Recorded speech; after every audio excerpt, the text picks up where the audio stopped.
in much doubt. It's always been said that this will end up with a vote in favor of joining the Russian Federation. I'll just explain the noise behind me. We're in Lenin Square here in Simferopol, and there is already a concert of celebration underway. One would imagine they were able to plan that well ahead of time. Now, Nick Payton-Walsh has been covering this for us too, and he is down in that square, and I think we're able now to go down to him. And Nick, if you can hear me, give us a sense of what's happening down there and how the voting went today, what it means. Well, Michael, we are literally about 30 minutes away from the end of polls being open here. They'll close, and then, as you said, about 30 minutes after that, we apparently will hear from the de facto Prime Minister of Crimea, Sergei Aksyonov, who apparently take the stage and give the preliminary results. But as you said yourself, very little doubt what that will say.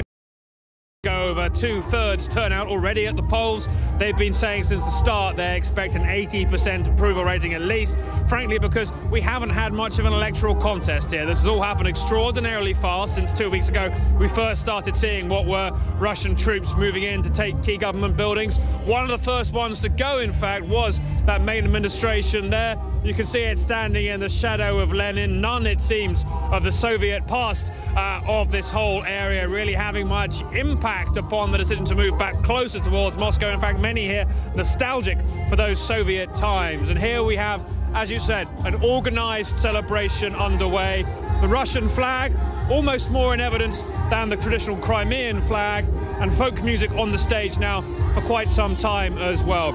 It's important to point out that despite the celebrations behind me, we do have an ethnic Tatar minority here in the Crimea who are boycotting for the most part this vote, and we have not really heard at all from the pro-Ukrainian voice as the lead up to this referendum has built. They feel, I think it's fair to say, repressed, unable to find voice here, and many of them worried about what comes next. The clock is certainly ticking. The only two things that could derail this is a remarkable surprise in the votes, and with perhaps they choose to be independent rather than join Russia. Virtually everything you've seen in this peninsula for the past week, Michael, as you know, has been about pushing people towards that decision. All the other potential hiccup here could be if Vladimir Putin suddenly decides the diplomacy, the pressure's got too much for him, and he doesn't want to ratify that decision and let Crimea into the Russian Federation. If those two things don't happen, we're full speed ahead to 5 days from now. The Russian Parliament, the Duma as it's known,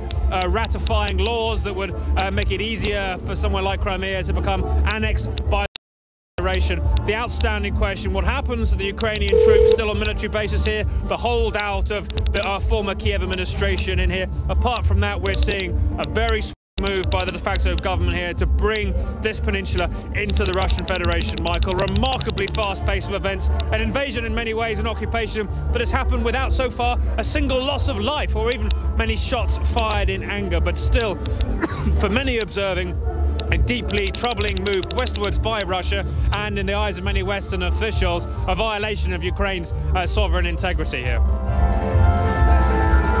Yeah, of course, Nick, I've got to remember that it's an election that has been already pretty much declared invalid by everyone except Russia. You know, in terms of those Ukrainian voices that you mentioned, 25% of the population here, the Crimean Tatars that you mentioned, another 12 to 15%. It's been remarkable that their voices have been completely muted here in Crimea. Virtually not a word from them as this election has progressed. Absolutely, and I think in many ways that's cause for concern. I think if you see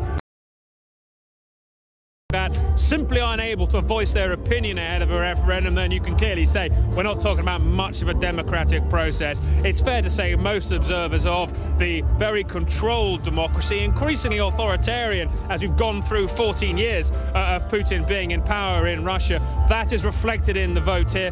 Less of a choice for the people, as we've said, more about an endorsement of a political decision made in Moscow. Moscow. The de facto Crimean administration here, backed fully by Russia's political might, but also its military might here as well. You know, we're standing right in the center where an awful lot of this change began. It's been dramatically fast, but it's also significantly reversed the international opinion of the Putin administration, which for over a decade was doing all it could to harness a sense of international respectability after the chaos of the 90s that Russia went through. Many thought it had begun to get there, hosting the G8, hosting the Winter Olympics, despite an increasingly eroded human rights record. But the decision to make the move into Crimea in the way they've done has had even some of their closest allies, like the German government of Angela Merkel, cast real doubts on the grasp on reality, frankly, of many inside the Kremlin. Their concerns about whether or not Putin's hearing the level of criticism volleyed against him, and of course, what exactly is the full plan? Are we going to see further intervention in eastern Ukraine? Michael? All right, Nick Payton-Walsh down there among this celebration. It's a very one-sided affair, as really the process has been all along here in Crimea. Let's turn to CNN's Diana Magnay, who is at a polling station in Simferopol, Crimea. Winding up there, Diana, tell us how the day has gone. Well, Michael, when you walk into this polling station, which is in a school in Simferopol, the first thing you see is a map of Ukraine. If we were talking about the territorial integrity of this country, here we have Crimea, possibly a part of Ukraine no longer. Certainly the next 20 minutes aren't really going to change the outcome of this election. Here's this polling station. You can see that people do have a secret vote inside those booths, but then they drop their ballot papers into these transparent boxes. And I've peered into quite a few of these today, and I have only seen one mark that indicates the voter ticked the box which goes for the second option, i.e. the 1992 constitution and to stay a part of Ukraine, which is an ambiguous concept in itself. It would appear as though the outcome is as a foregone conclusion if only the circumstances around this referendum were as transparent. Let's take a look at what I saw today.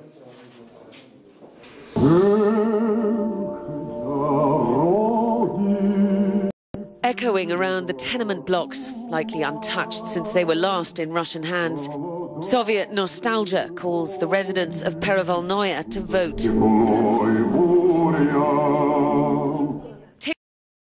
It's Russia you're voting for. It seems that most people do. I'm for restoring Crimea to Russia, returning what Khrushchev took away, this man says. I think that we are Slavic, so we should all be together, so I voted today for the first option. This man managed to bypass the one-man, one-vote rule, slipping a second paper into the ballot box as our camera rolled. The local election observer clearly not observant enough. What's one more here or there when everyone's voting the same way? Soldiers from Ukraine's 36th Coastal Defence Division, marooned in their barracks and still not surrendering, won't say much on referendum day. Can we ask any of you if you're voting today? Можно задать вопрос, кто-то из вас сегодня ходил на голосование? No, nobody went. Nobody went? No one at the base will talk to us on camera, off camera. They say that they feel abandoned by Kiev, to whom they've stayed loyal, that Kiev has given them no indication that they will be provided for should they leave Crimea. Round at the front gates, there's little sympathy from members of the local self-defense militia who've set up camp here supposedly to fend off provocateurs. Они в абсолютно нормальном положении.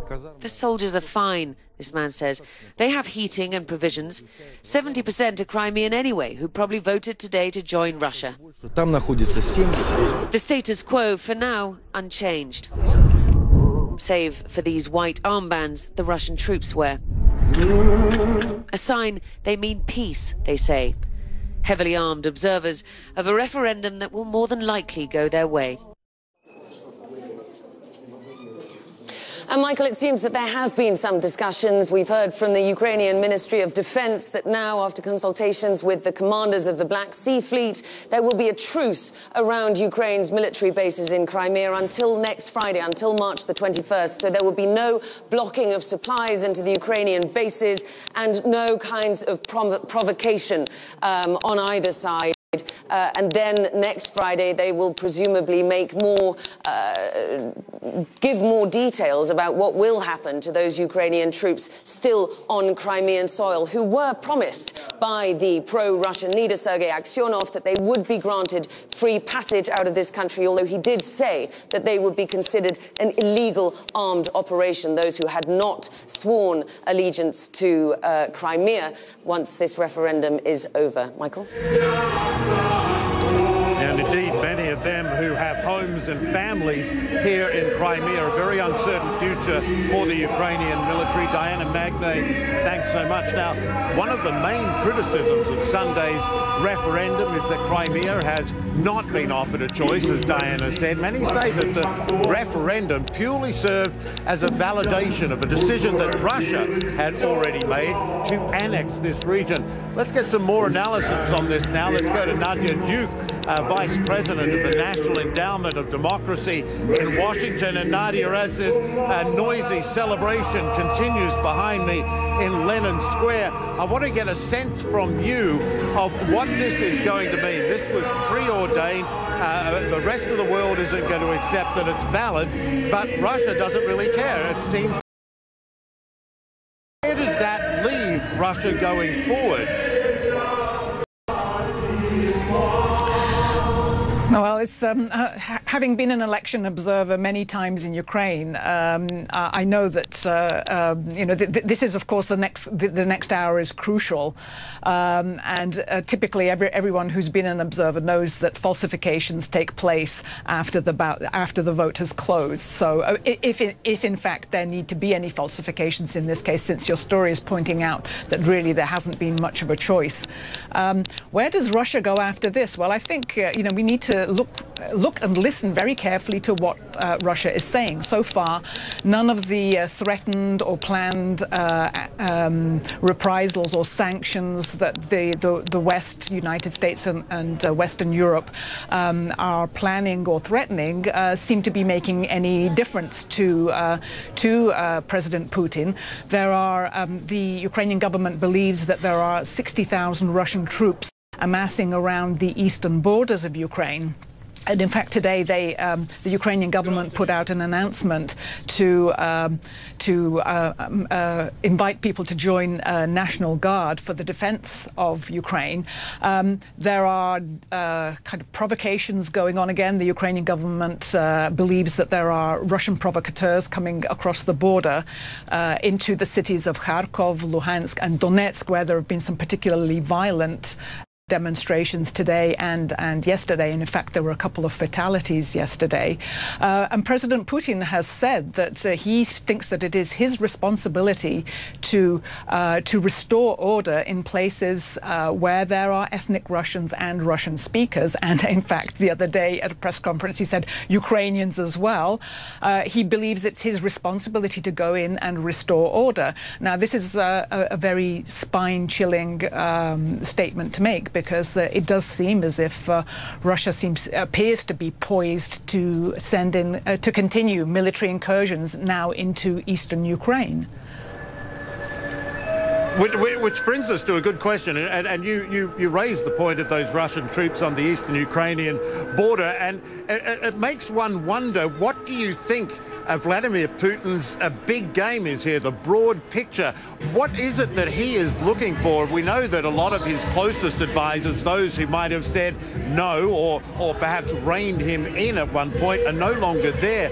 Do you see him as somebody who's really going it alone on this? What do you think it is he wants? Yeah, what is the broader plan?